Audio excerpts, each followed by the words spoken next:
Bien, empezamos con otra entrevista con un tema totalmente diferente. Damos la bienvenida a la diputada de Arena, Carla Hernández, y también nos acompaña en el estudio la doctora Marina Leonor Ventura. Vamos a hablar sobre un proyecto de ley que se presentó recientemente para la protección de la salud y protección social de los enfermos de fibromialgia y síndrome de fatiga crónica. ¿Qué tal? ¿Cómo está, diputada? Bienvenida. Winnie, qué gusto. Primera vez que tengo la oportunidad de conversar con usted. Me alegro, la felicito por ese rol de una comunicadora realmente que está llevando la información oportunamente a la gente. Me da gusto verla aquí en el canal 33. Gracias por la invitación y un saludo a los televidentes que nos sintonizan esta mañana. Perfecto, gracias. Doctora, ¿cómo está? Bienvenida. Muchas gracias por la oportunidad de platicar este tema tan importante, porque realmente últimamente hay más y más personas que necesitan ser escuchadas.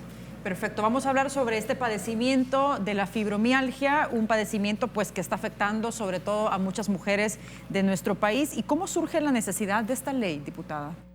Bueno, realmente yo comencé a conocer mucho más de la fibromialgia. A mí me diagnosticaron hace 3 meses, a partir de una crisis en la que ya no pude caminar y que me afectó realmente el ir a trabajar. Incluso empecé a darme cuenta de que era una enfermedad que en el país se da, pero que no se habla mucho de ella. Y una de las cosas más interesantes que he descubierto en este corto plazo es que la primera barrera que debemos de superar los enfermos de fibromialgia es que el doctor crea que ese dolor es real y existe. Y qué bueno que ustedes han invitado a una doctora para que hable al respecto, porque en este padecimiento no hay una prueba de laboratorio, un examen de sangre, de orina o un TAC en el que diga que la fibromialgia está presente. Hay un dolor que es real, pero que no hay una manifestación en las pruebas de laboratorio. Por lo tanto, la única forma de diagnosticarlo es por descarte. Entonces, a raíz de que yo empiezo a hablar públicamente de la fibromialgia, por compartir información, me empieza a escribir mucha gente, a decirme, mira, diputada, hay que hacer algo. Aquí en el país no se reconoce como tal la enfermedad. Cuando uno va al sistema público no nos dan los suplementos que necesitamos. Yo no los puedo comprar porque hay tanta cosa que pueden tomar las personas para mitigar los malestares, pero que no están en la lista de medicamentos oficiales, y ahí me voy dando cuenta de que hay una oportunidad de atender a la gente en esta enfermedad que está desatendida. No todos tienen la oportunidad de poder ir a un médico privado para que les ayude y les atienda. Entonces, de eso sale pues la iniciativa.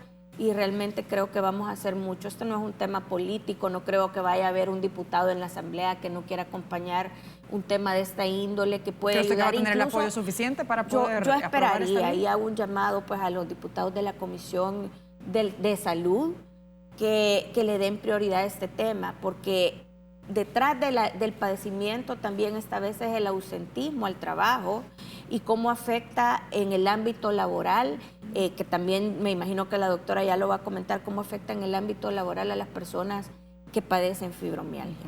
Doctora, ¿qué es este padecimiento para que la gente pueda entender y cómo se diagnostica? Ya lo decía la diputada de alguna forma al inicio, que es difícil hacer un diagnóstico, ¿no? Sí, es que realmente esto es un trastorno, y es un trastorno de dolor musculoesquelético generalizado.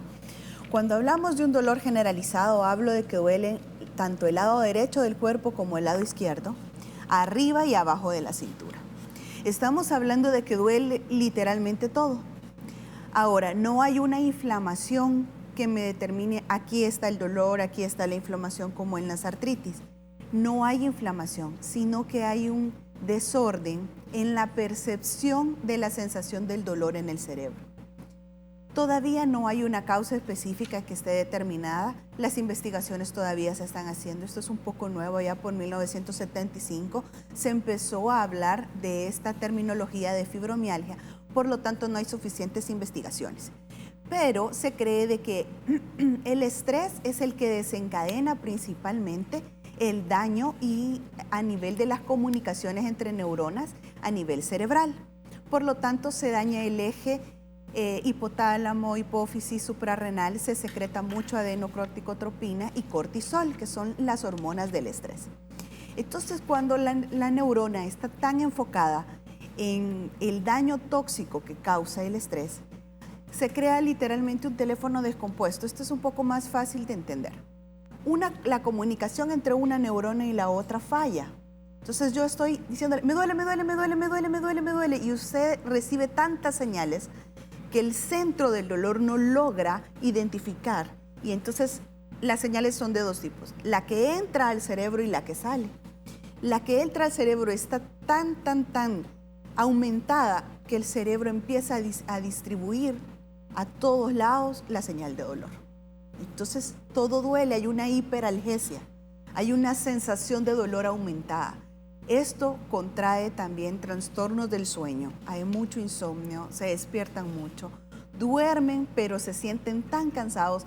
El paciente con fibromialgia se duerme y se despierta más cansado de cómo se acostó. ¿Y por qué son las mujeres las más vulnerables a este padecimiento, doctora? Nosotras tenemos más desórdenes hormonales, somos más susceptibles al estrés. Entonces, nosotras tenemos muchos cambios. En nuestro mes tenemos cambios hormonales, cambios físicos, cambios emocionales, somos mucho más susceptibles.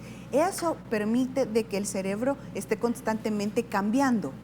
Entonces, esos cambios que hay hacen que las alteraciones neurológicas sean mucho más fáciles de alterarse. Ahora, este dolor crónico debe de persistir más de 3 meses continuos para poder hacer un diagnóstico. Eso quiere decir que una persona pasa con dolor años antes de que se le haga un diagnóstico. Hay 2 maneras de que se desencadene la enfermedad. Uno puede ser por un problema estresante muy fuerte, que sea el que desencadene, y otro que vaya aumentando. La sensación de dolor va aumentando poco a poco, comienza a dolerle las piernas, después comienza a doler la cadera, después comienza a doler la espalda, después comienza a doler los brazos, hasta que llega un momento en que duele todo. Y hay un factor desencadenante que genera la crisis. Los pacientes suelen tener momentos de dolor continuo, pero tienen crisis donde el dolor es inmenso. Y eso ¿cómo se puede diferenciar de un dolor, por ejemplo, una contracción muscular que también está vinculada a un tema de estrés y que puede prolongarse meses a un tema de fibromialgia? Como les decía, el dolor es generalizado, o sea, me duele tanto abajo de la cadera como arriba, me duele del lado derecho y me duele la parte izquierda. Como que tuviera uno dengue. Sí. Yo les traigo esta imagen. Es cierto, la inflamación no se ve, pero si se pudiera ver el dolor, se vería de esta manera. Por eso a mí me gustó esta imagen que yo encontré, porque como es una enfermedad invisible, se le llama dolor, pero si se pudiera ver el dolor que sienten las personas, se vería de esta manera, pero en todo el cuerpo. Duele la cabeza, hay otros síntomas que me imagino que la doctora va a hablar de eso, mareo, vértigo. Y hay niveles, me imagino yo también, ¿no? Sí, lo que pasa es que el paciente entra en crisis, y estas crisis pueden permitirle al paciente totalmente el bloqueo de sus actividades del día. Puede no poder comer, puede no poder caminar, puede no poderse sostener en pie. Las crisis también desencadenan ansiedad y desencadenan depresión. Me gustaría que les hablara de las lagunas mentales. Habla de la fibroniebla. La fibroniebla es un momento de deterioro cognitivo. La persona no se puede concentrar, el cerebro está tan ofuscado en el dolor que no logra concentrarse, hay disminución en la capacidad de respuesta. ¿Y esa ya es la etapa, digamos, crítica, doctora? Lo que pasa es que el paciente lo está viviendo constantemente. Y no se o sea, cura. es una enfermedad de la cual no va a poder escapar. Entonces están días más o menos, días peor, días mejor, días malos, días buenos, que no son tan buenos porque el dolor está leve pero persiste. Ahora, esta enfermedad no tiene cura. Esto es súper importante porque al no tener cura yo necesito brindarle al paciente la mejor calidad de vida posible. ¿Y cuál es el tratamiento? ¿Por qué pasa ese tratamiento para tener, digamos, una vida normal de un padecimiento que no se va a curar? Fíjese que quizás lo más importante que me falta mencionar es cómo es el diagnóstico. Sí. Y es que el diagnóstico es de descarte. Tiene que cumplir con 2 requisitos. Más de 3 meses del dolor y todas las pruebas de laboratorio negativas. O sea, que no exista otra enfermedad asociada o otro trastorno que pueda darme origen al dolor. Eso quiere decir que yo debo de descartar artritis, tengo que descartar lupus, tengo que descartar padecimientos tiroideos, tengo que descartar problemas vasculares, tengo que descartar problemas de dermatitis, problemas musculares, de miosis, yo tengo que descartar todo tipo de problemas. Eso implica de que para poder llegar al diagnóstico yo debo primero invertir en buscar una enfermedad asociada. Luego de esto, yo necesito comenzar a ayudar al paciente con los trastornos asociados a la fibromialgia, porque no solo padece del dolor, sino que también de depresión, de ansiedad, tienen problemas digestivos muy serios y eso evita que los nutrientes se absorban mejor. Entonces el paciente necesita mucho suplemento porque tiene mucha falta de nutrientes. ¿Y hay un registro en el país, de acuerdo al Ministerio de Salud, de las personas que pueden tener este padecimiento o no lo hay? No, no lo hay, Wendy. Precisamente por eso en el artículo 1 de la propuesta dice lo siguiente: declárase de interés nacional el tratamiento de la fibromialgia y el síndrome de fatiga crónica que van asociados, que comprenderá la investigación, el diagnóstico, tratamiento, asistencia integral y rehabilitación, incluyendo de sus patologías derivadas, así como las medidas tendientes a mejorar la calidad de vida de los pacientes. ¿Qué sucede? No lo tenemos medido, no sabemos cuánta gente lo padece. ¿Te imaginas tú una persona que no puede pagar un doctor privado, que tenga que hacerse todas las pruebas que mencionó la doctora? No lo tienen, sí, el porque dinero. hay que descartar que no tienen todas esas enfermedades crónicas. Todo es por descarte. Se gastan alrededor de $500 entre todas las pruebas que hay que hacer. Por eso es importante que sea de interés nacional, para que el sistema pueda responder oportunamente a la gente. Hablo del Seguro Social, de los hospitales públicos, que estén en la capacidad de poder hacerle todas estas pruebas a las personas para que no vivan el calvario por años. Hoy, como te decía, cuando lo compartí, mucha gente me escribió, incluso una de mis seguidoras en Instagram me mandó, y gracias, Pati, me mandó, porque empiezan a compartir: mira, yo encontré estos parchecitos que me pongo para el dolor, y le agradezco, pero como ella, muchas personas buscando qué hacer, y que el sector público pues no tiene ¿cómo se llama? Un protocolo de atención integral para estos enfermos. Y lo otro que nosotros proponíamos en el artículo 6 es que quedan incorporadas en el listado oficial de medicamentos aquellos que se puedan indicar a los pacientes con fibromialgia y síndrome de fatiga crónica. La doctora ya hablaba de los suplementos, de los suplementos que hay que tomar. Bueno, yo tomo, por ejemplo, magnesio, cloruro de magnesio hidrolizado, pero eso no lo recetan a la gente que está en el sistema público de salud. Entonces, creo que hace falta que se hable más, que la sociedad se interese, que se interesen los políticos sobre esta enfermedad que puede causarle incluso que las personas pierdan el trabajo, porque al no saberlas manejar pueden pasar incapacitados un montón de tiempo. Y lo otro, yo celebro que también haya médicos como la doctora y el sector privado y los laboratorios y toda la gente que se está interesando en esto. Nada menos a mí me invitaron el sábado a un evento que va a tener un laboratorio, suizos creo que es, que me invitaron a raíz de que vieron la propuesta. Y qué bueno que haya más gente interesada en hablar de esto y poder escuchar a la gente que padece de la fibromialgia. Bien, tengo que hacer una pausa, pero vamos a regresar con más sobre este padecimiento y este proyecto de ley que fue presentado recientemente. No nos cambie.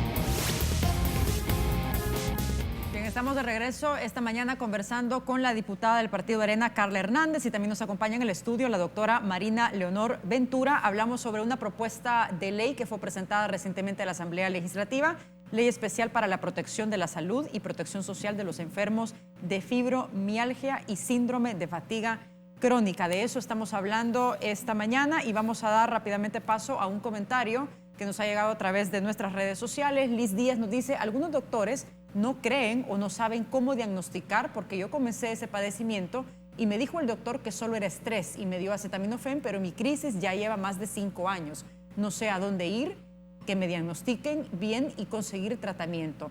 Yo ya no puedo trabajar formalmente porque días estoy bien y días estoy mal. Creo que eso es importante, doctora. ¿Cómo podemos nosotros trascender a que el sistema de salud también le dé prioridad sobre este padecimiento para las personas que están realmente teniendo una crisis. Realmente. Y que se puede identificar correctamente. Sí, es que eso es lo más importante. Primero identificarlo. Y después de identificarlo, yo necesito tener una red de tratamiento.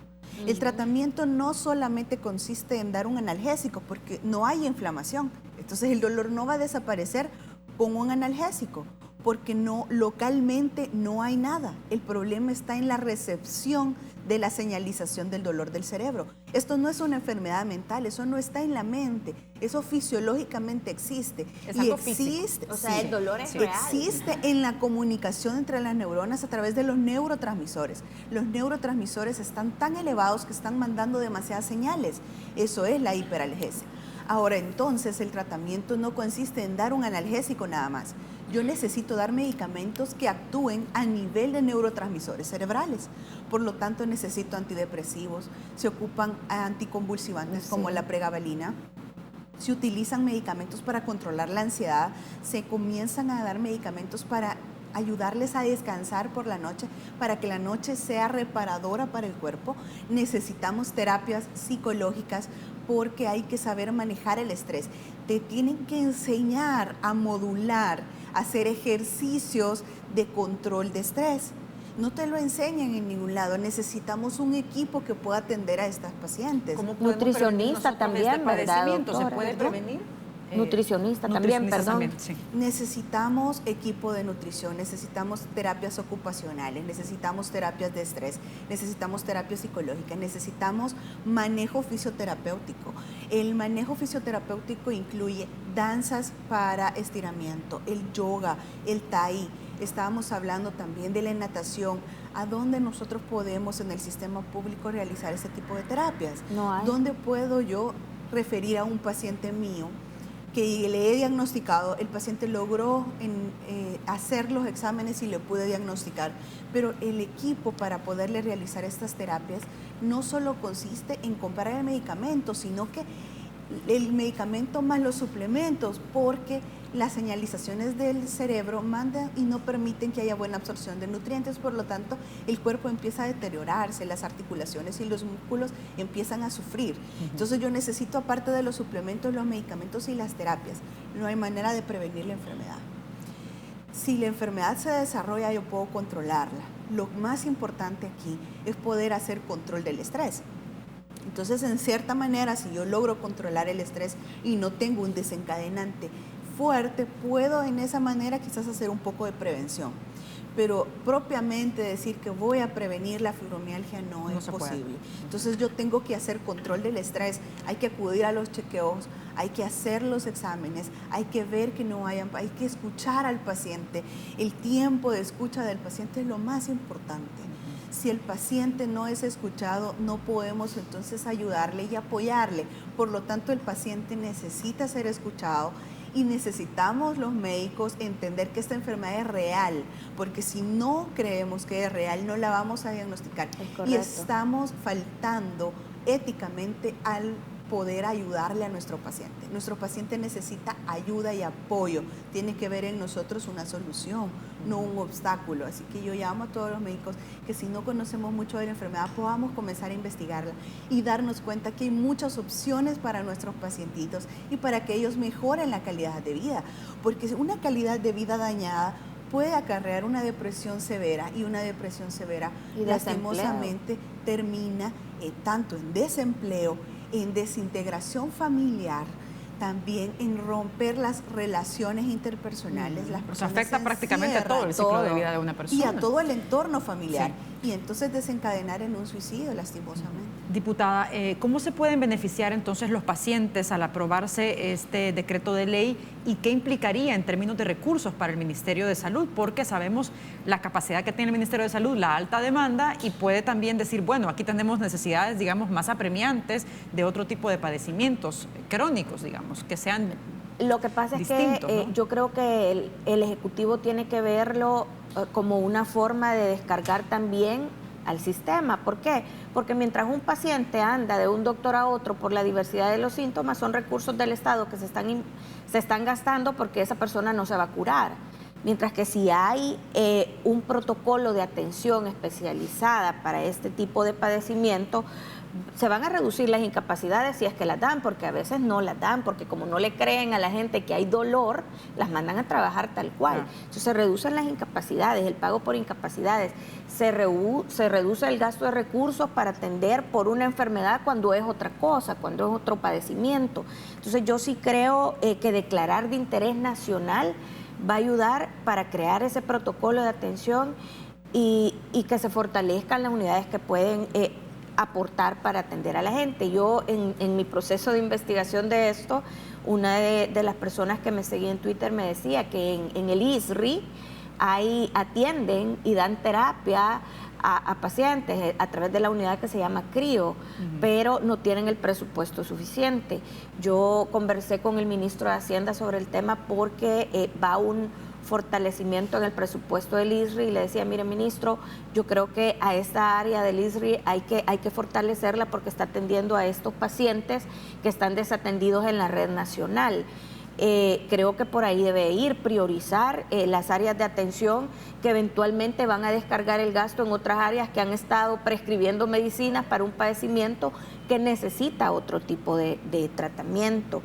Así que yo esperaría también la anuencia del Ejecutivo. En términos de recursos, ¿no implicaría esto mayores recursos para el Ministerio de Salud? Eventualmente los podría implicar mayor designación de recursos, pero a la larga, al final va a descargar el gasto de recursos en otras áreas, a pacientes que les están recetando relajantes musculares, que les están recetando otro tipo de medicamentos porque no está siendo tratada la enfermedad tal cual, el padecimiento bajo el protocolo de atención especializado. Hay países como España que le han reconocido que tienen procedimientos de avanzada como la estimulación magnética transcranial, pero, o sea, hoy por hoy es caro. Sé que aquí en el sector privado ya se está comenzando a dar este tratamiento, pero la gente no lo va a poder pagar. Entonces el Estado debe dar una alternativa y la Constitución de la República dice que es deber del Estado proveer la atención de salud oportuna a los salvadoreños. Con eso finalizamos, diputada. Muchas gracias por habernos acompañado. Gracias a ti, Wendy. Gracias, doctora, por muchas gracias. Ilustrarnos. Gracias por la oportunidad. Con esto cerramos. Será hasta mañana. Les espero. Fuerte abrazo. Buenos días.